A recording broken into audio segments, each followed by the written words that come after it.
Bonjour et bienvenue dans ce 6e numéro du podcast D'abord les faits, où nous allons tout de suite plonger dans l'intersection de l'utilisation de la technologie, de l'influence politique en période électorale et du besoin urgent pour la communauté d'être informée pour promouvoir un discours basé d'abord sur les faits. Je m'appelle Ange Kassongo, je suis journaliste de vérification de faits à Balobaki Tchèque. Nous discutons avec Jacques Nzanzu de la radio Rwenzururu à Beni, dans le Nord Kivu, dans l'Est de la République démocratique du Congo.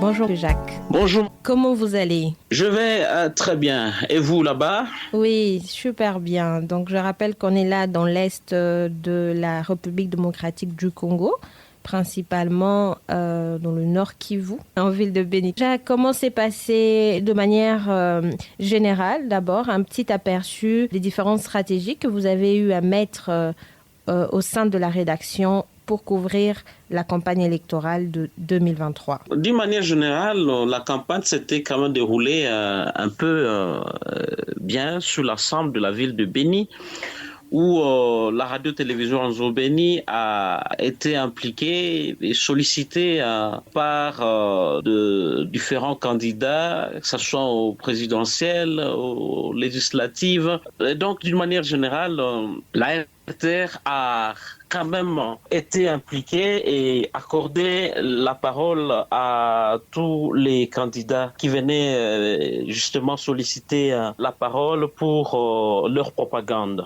Très bien. Quelle est la place que les réseaux sociaux, principalement WhatsApp, occupent au sein de la rédaction de votre radio? Nous avons cette plateforme. Dans cette plateforme WhatsApp, nous discutons rien que nos informations. Les journalistes sont sur le terrain pour la récolte et après la récolte, ils viennent avec les éléments à traiter pour discuter travail. Et dans ces forums, nous associons également nos différents correspondants dans la région. Ceux de Goma, Butembo et Kasindi, ils sont également intégrés parce que des fois, ils nous partagent des informations, tout comme des alertes. Il y a aussi des efforts comme fake news, tout ça on peut discuter pour vérifier. En dehors du groupe WhatsApp de la rédaction, je sais qu'il y a d'autres groupes où il y a les amis de la radio Rwenzururu, il y a les auditeurs de la radio Rwenzururu, il y a le forum El Clasico pour les sports. Alors, deux fois après avoir récolté, traité, on peut partager ces informations qui sont déjà bien filtrées dans d'autres groupes aussi associés à la rédaction de la radio-télévision Rwenzururu Beni. Vous pensez que WhatsApp contribue aussi à cette diffusion facile de la désinformation? Tout à fait. Ça, c'est le monde où court ce genre de rumeurs et fake news. C'est que si on ne tire pas attention, cela peut plonger la rédaction dans la désinformation. On s'est toujours servi de ça pour tirer des alertes. Mais nous ne diffusons pas ce genre d'intox. C'est après vérification s'il y a une véracité et c'est comme ça qu'on peut quand même arriver à diffuser tout en s'appuyant sur le deuxième son des cloches. Et dans cette vérification, est-ce que les contenus que vous traitez à la radio sont diffusés aussi par le même canal ou vous diffusez dans le canal traditionnel? Ils sont diffusés et à la radio et aussi dans d'autres plateformes que nous avons, c'est-à-dire WhatsApp. Il y a aussi notre page Facebook et également notre site web. Vous avez dit tout à l'heure que le réseau social WhatsApp vous sert notamment de collecter différentes alertes que vous traitez par la suite au sein de votre rédaction. Quel type de contenu vous mettez-vous sur WhatsApp? Ce type de contenu, informations que nous plaçons sur notre WhatsApp, ce sont des informations à caractère sécuritaire, politique, économique et environnemental, sanitaire. Et donc, ça intéresse beaucoup plus aussi d'abord notre rédaction et puis ceux-là qui viennent visiter notre page WhatsApp. Ouais. Et donc, ce sont ce genre de formations. Et comme vous le savez, c'est ceux qui nous lisent, ceux qui nous écoutent, ceux qui visitent notre WhatsApp, surtout dans notre milieu, dans la zone de Beni, ou une zone qui est en proie à l'insécurité ou à l'activisme de la DEF. Chaque jour, il y a des tueries. Chaque jour, alors, bon, dans le cas de l'instantanéité, il y a nos amis qui sont sur le terrain pour récolter. Après récolte et traitement, des fois, il y a ce genre de formations que nous plaçons tout de suite sur notre WhatsApp pour permettre aux amis de lire plus vite une information qui est déjà vérifiée après traitement. De manière générale, peut-être que l'information circulait plus de bouche à oreille, mais est-ce qu'aujourd'hui, on peut dire de manière générale qu'il y a le bouche à oreille, mais il y a aussi WhatsApp qui contribue à toucher ou à marquer l'intégrité de l'information? C'est-à-dire que plus l'information circule, plus elle évolue dans le sens peut-être négatif. Oh oui, je l'ai dit, là, si on ne tire pas attention, il y a beaucoup il y a des rumeurs, il y a la désinformation, il y a des fake news. Alors, c'est que si on ne tire pas beaucoup plus attention, on peut risquer de tomber dans la désinformation au niveau de la rédaction. Et donc, pour éviter tout ça, nous avons toujours vérifié des informations de bouche à l'oreille. Ce sont des rumeurs qui nécessitent effectivement une vérification. Ouais. Alors, c'est ce qu'on a toujours fait. C'est comme par exemple hier là, bon, c'était vers 17h, nous avions été alertés par rapport à un mouvement de l'ennemi vers Makeke, c'est à plus de 25 km à l'ouest de la ville de Beni. On a fait tout pour vérifier la rumeur. Après vérification, c'était quand même vrai, ou encore les citoyens ont été massacrés ce matin. Et donc, ça nous aide. Toutefois, nous tenons compte de la véracité avant la diffusion. Très bien. En parlant de véracité, est-ce que l'accès à l'information et aux sources primaires est toujours facile pour vous? Ça n'a pas toujours été facile. C'est la société civile qui nous facilite d'accéder facilement à plusieurs informations. Mais ce n'est pas du tout facile, surtout lorsqu'il faut aller dans une zone insécurisée comme ça, où on n'est pas sécurisé. C'est ça le défi. Ouais, ça c'est le défi, surtout quand on veut faire le terrain pour vérifier réellement. Bon, alors par rapport à la sécurité, ça c'est un problème qui est majeur. Et à cela s'ajoute aussi les moyens de déplacement. Ça n'a pas toujours été facile de se déplacer. Où je parle par exemple d'une trentaine de kilomètres, imaginez, à pied ou à moto, qui doit coûter nécessairement. Et dans un contexte, comme vous le disiez tout à l'heure, de conflits, mais aussi d'insécurité dans l'Est, principalement à Beni, comment vous avez géré la pression de certains acteurs politiques lors de la campagne électorale?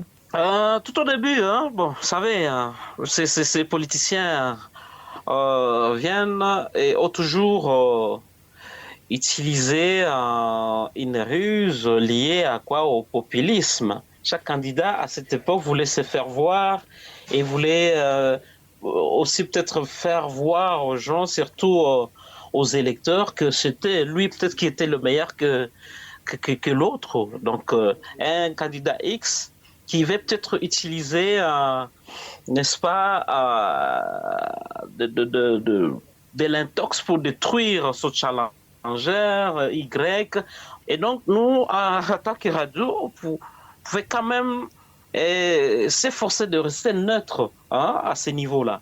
On a constaté certainement où le candidat pouvait certainement utiliser la désinformation pour détruire leur potentiel challenger. C'est comme par exemple un candidat qui va dans sa base, à travers WhatsApp, il va, n'est-ce pas, tourner une vidéo où il va parler négativement des candidats, tout en le qualifiant des candidats qui soutient, par exemple, le mouvement terroriste ADEF. Oh, imaginez, tel, c'est un candidat qui achète, qui ravitaille, par exemple, les ADEF. Tout ça, on a vu ce genre d'informations qui entrent dans la désinformation pour détruire d'autres candidats. Et la radio, quel a été son rôle?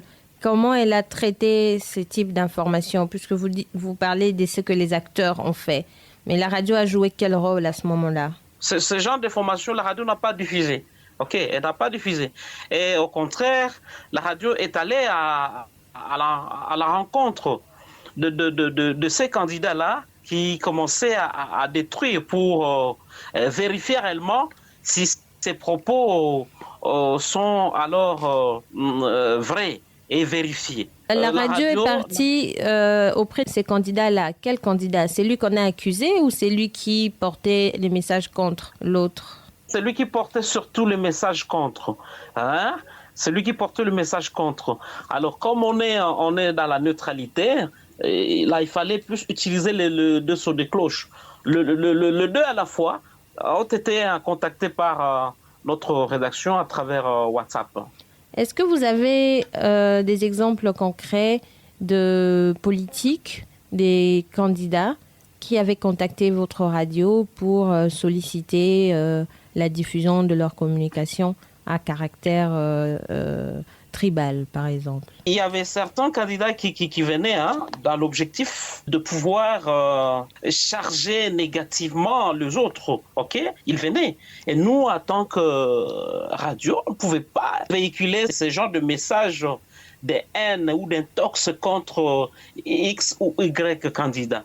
Et donc, ces candidats pouvaient venir nous contacter et d'ailleurs vouloir proposer même de l'argent pour qu'on en parle et chercher à détruire un candidat X, Y. C'est via WhatsApp. Vous pouvez nous contacter via WhatsApp pour nous proposer pouvoir utiliser, parler négativement, organiser une émission contre Y dans l'objectif de les détruire. Et à votre avis aujourd'hui, avis de journaliste qui travaille depuis longtemps, en tout cas sur le terrain, surtout dans une zone aussi dangereuse, est-ce que vous pensez qu'il faut adapter le contenu sur WhatsApp? Effectivement, on peut quand même arriver à adapter ces contenus WhatsApp par rapport aux auditeurs, mais tout en tenant compte du respect de l'éthique, la déontologie. Ici, je vois le traitement. On ne peut pas poster une information qui n'est pas traitée ou vérifiée. Et donc, on peut facilement adapter ce genre de contenus sur WhatsApp, OK? Mais si et seulement si ils sont vérifiés. Pour une radio qui est très écoutée en province, surtout dans l'Est et en ville de Beni, quel type de format peut être adapté à la communauté? Est-ce que vous pensez qu'il faut mettre du contenu audio qui est passé à la radio, mais en court format, ou bien le long format qui est passé à la radio, ou les journaux, ou faudrait peut-être passer à des réponses plus spécifiques? À votre avis, qu'est-ce qui toucherait plus les communautés? Ce qui touchait beaucoup plus les communautés, je pense qu'il faut même adopter plusieurs formats. C'est ce que nous faisons. Après les informations à la radio, et notre régisseur d'antenne prend soin de prendre des aspects qui sont beaucoup plus intéressants à nos auditeurs. Et c'est cette partie-là qui est déversée dans ces différents groupes WhatsApp. Pendant la campagne électorale, vous avez des exemples concrets des différentes pressions que vous avez reçues ou aussi comment vous vous êtes retenu pour diffuser certaines informations? Oh oui, un acteur politique qui arrive dans un temple d'une église et commencer à parler négativement de l'autre dans l'objectif de les détruire.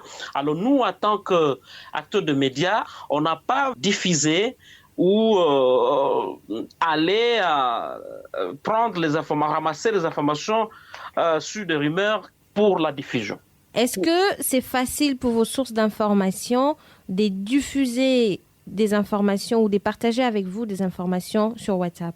C'est vraiment facile parce que la personne ressource elle-même, elle est la première à nous pour la question si le numéro utilisé dans l'entretien est connecté sur WhatsApp à un compte WhatsApp. Ça nous aide, c'est facile, on fait cet entretien sur WhatsApp. Pourquoi pensez-vous que c'est facile pour eux de communiquer sur WhatsApp? Parce que, moins coûteux, lui préfère mieux utiliser WhatsApp que les crédits, hein, parce que c'est qu'il a 1 giga, là on peut aller prendre un entretien même de 15 minutes que l'appel ordinaire. Oui, vous pensez donc que c'est plus une question de budget qu'une question de sécurité numérique? Tout à fait. C'est moins coûteux que les appels ordinaires. Ça joue alors positivement sur le budget. Nous serons très contents quand vous reviendrez sous forme d'une information renforcée nos capacités, surtout en sécurité numérique, parler effectivement en numérique pour pouvoir aussi émerger et aussi rendre beaucoup plus numériser la rédaction. Est-ce qu'il y a eu des cas d'interpellation de journalistes pendant les élections dans votre ville?